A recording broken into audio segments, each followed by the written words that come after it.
আসসালামু আলাইকুম। তো কেমন আছেন আপনারা? আশা করি আল্লাহ তাআলার অশেষ কৃপায় আপনারা খুব ভালো আছেন। এদিকে আমরাও খুব ভালো আছি। তো আপনাদেরকে বলেছিলাম না আমাদের বাড়ি গেস্ট আসবে, ফাইনালি আজকে সেই দিনটা।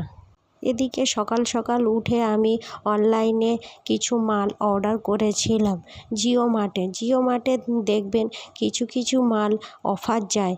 আমি দেখলাম যে পেঁয়াজ 5 টাকার, খুব সস্তার, কিন্তু তা নয় যে পেঁয়াজটি খুব খারাপ হবে। প্রত্যেকটা পেঁয়াজ বেশ বড় বড়, খুব ভালো হয়।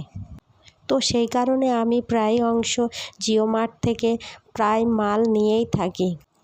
এদিকে আপনার দাদাভাই আজকে একটু সকাল সকাল উঠল যে আজকে গেস্ট আসার কথা আছে, তাই সে উঠে সোজা বাজারে চলে গেল কোনো নাস্তা না খেয়ে। বলল যে নাস্তা বাড়িতে এসে খাবো, আগে মাংসটা এনে দিই তোমাদের। মাংসটা না আনলে তো রান্না আমরা শুরু করতে পারবো না। কেন জানেন তো, আজকে ভাবলাম যে গেস্ট আসবে তো বিরিয়ানি বানাবো বাড়িতে।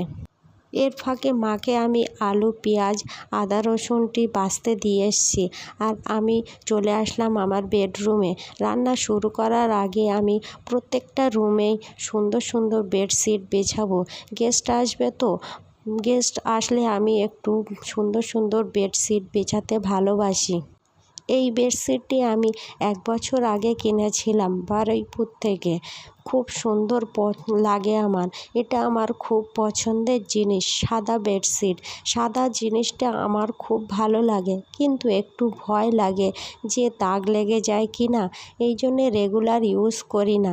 যখন বাড়িতে কোনো গেস্ট আসে তখন আমি এই সাদা বেডশিটগুলি ইউজ করে থাকি।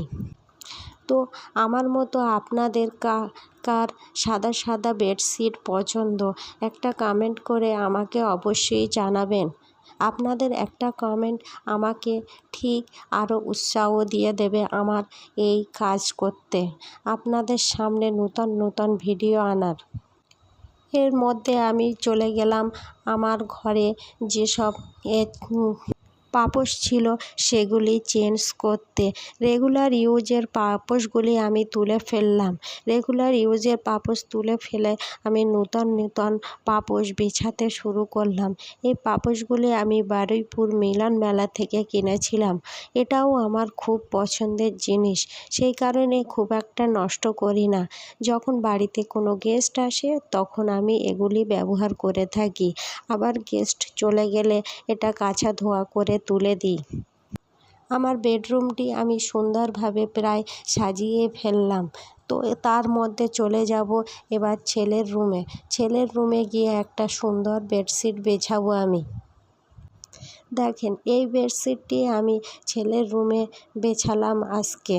কেমন লাগছে আপনাদের, আপনারা আমাকে অবশ্যই জানাবেন।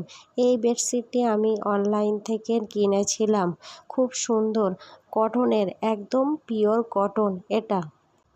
আমি সমস্ত ঘরের বেডশিট বিছিয়ে নিয়ে ঘরদোর মোছামুছি করে নিলাম। ততক্ষণে আপনাদের দাদাভাই মাংস কিনে নিয়ে আসলো। মাংস যখন কিনে নিয়ে আসলো চলে গেলাম তারপরে রান্নার সাইডে, কেননা অনেকজনের রান্না করতে হবে আজ। আমার প্রচণ্ড চাপের মধ্যে আছি। অনেকক্ষণ থেকে অনেক রকম কথা বললাম। গেস্ট আসছে বলে আপনাদেরকে জানানো হয়নি কারা আসছে আমাদের বাড়িতে। আজকে আসছে আমাদের বাড়িতে আমার মামা, মামি, মামাতো ভাই, মামাতো ভাবিরা, আরও অনেকেই আসছে, 10-15 জনা।